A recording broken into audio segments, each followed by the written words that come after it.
আওয়ামী লীগের নেতারা নির্বাচনে অংশ নিবে আর আমরা কি বসে বসে ললিপপ খাবো? যে রিফাইন্ড আওয়ামী লীগ রূপে আওয়ামী লীগকে ফিরিয়ে আনার একটি চক্রান্ত শুরু হয়েছিল। আপনারা দেখেছেন সাংবাদিক ভাইরা, গতকাল নির্বাচন কমিশনের পক্ষ থেকে দলগুলোর সাথে বৈঠক সম্পূর্ণ করা হয়েছে।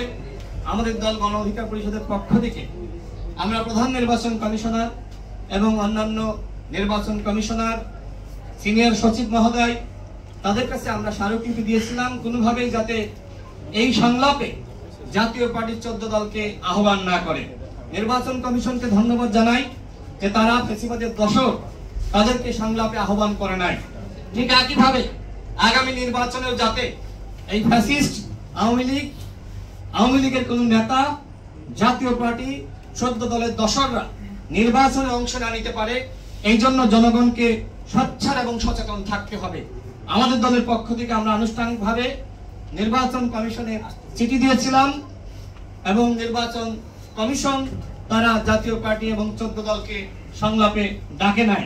ঠিক আমরা যদি এইভাবে সম্মিলিতভাবে এই ফ্যাসিবাদের দশকদেরকে বয়কট করতে পারি, বর্জন করতে পারি, আমি চ্যালেঞ্জ করে বলতে পারি আগামীতে আর কেউ ফ্যাসিবাদের দশর হওয়ার চেষ্টা করবে না, আগামীতে কেউ ফ্যাসিস্ট হওয়ার চেষ্টা করবে না। আমি যখন আমার নিজ জেলা ঝিনাইদহ 2 আসনে গণসংযোগের জন্য যাই, সেখানে শুনি যে আমার কাছে অনেকে প্রশ্ন করে যে আওয়ামী লীগের যারা এমপি ছিল, ডামি এমপি ছিল, 24-এ যারা অংশ নিয়েছে এরা তো স্বতন্ত্রভাবে নির্বাচনের প্রস্তুতি নিচ্ছে। বন্ধুগণ এবং সাংবাদিক ভাইরা, আপনাদের কাছে আমার প্রশ্ন যে আওয়ামী লীগের সাংগঠনিক কার্যক্রম নিষিদ্ধ হয়েছে আইনগতভাবে আন্দোলনের মুখে, সে আওয়ামী লীগের কোন নেতা এবং নিষিদ্ধ আওয়ামী লীগের নেতা তিনি কি আগামী নির্বাচনে অংশ নিতে পারেন? আপনারা বলেন পারেন? এই নিষিদ্ধ আওয়ামী লীগের কোন নেতা আগামী নির্বাচনে স্বতন্ত্রভাবে অংশগ্রহণ করার সুযোগ নাই। যদি এরা নির্বাচনে সুযোগ পায় সেক্ষেত্রে কি করবে? এই যে আওয়ামী লীগের যতগুলো গুন্ডা মাস্তান পালিয়েছে, নির্বাচনের সময় দেখবেন যে এরা সবাই ওই আওয়ামী লীগের নেতা যিনি স্বতন্ত্রভাবে দাঁড়াবে ওর পিছনে সবাই আসা শুরু করে দিবে।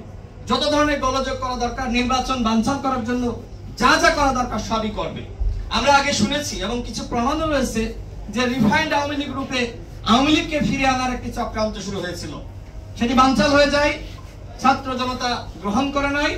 এরপরে যেটি হয়েছিল যে জাতীয় পার্টির কাঁধে ভর করে আওয়ামী লীগকে ফিরিয়ে আনা, সেটি হয় নাই, জনগণ গ্রহণ করে নাই। এখন যেটি শুরু হয়েছে যে ভারতের নির্দেশনায় এখন আওয়ামী লীগের যারা নেতারা ছিল, যারা পদে ছিল, তারা এখন স্বতন্ত্র নির্বাচন করার পরিকল্পনা গ্রহণ করেছে।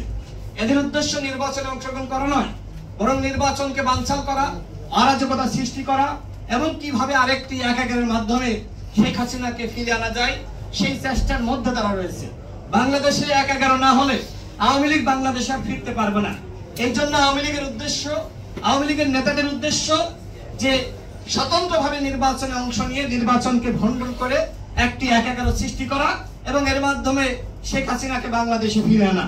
বন্ধুগণ, শেখ হাসিনা যে অন্যায় করেছে আপনারা দেখেছেন। এই গণ অভ্যুত্থানে জাতিসংঘ বলছে 1400 মানুষকে গুলি করে নির্বিচারে শেখ হাসিনার নির্দেশনায় হত্যা করা হয়েছে। বিচারের আগে আওয়ামী লীগের নেতারা নির্বাচনে অংশ নিবে আর আমরা কি বসে বসে ললিপপ খাবো? কোনোভাবে না। আওয়ামী লীগকে প্রতিহত করা হবে। যেমনি ভাবে আওয়ামী লীগের বিদায় করা হয়েছে, ঠিক একইভাবে আওয়ামী লীগের কোন নেতা যদি স্বতন্ত্রভাবে নির্বাচনে অংশ নেওয়ার স্বপ্ন দেখে, ওদেরকে আমরা মাঠে নামতে দিব না।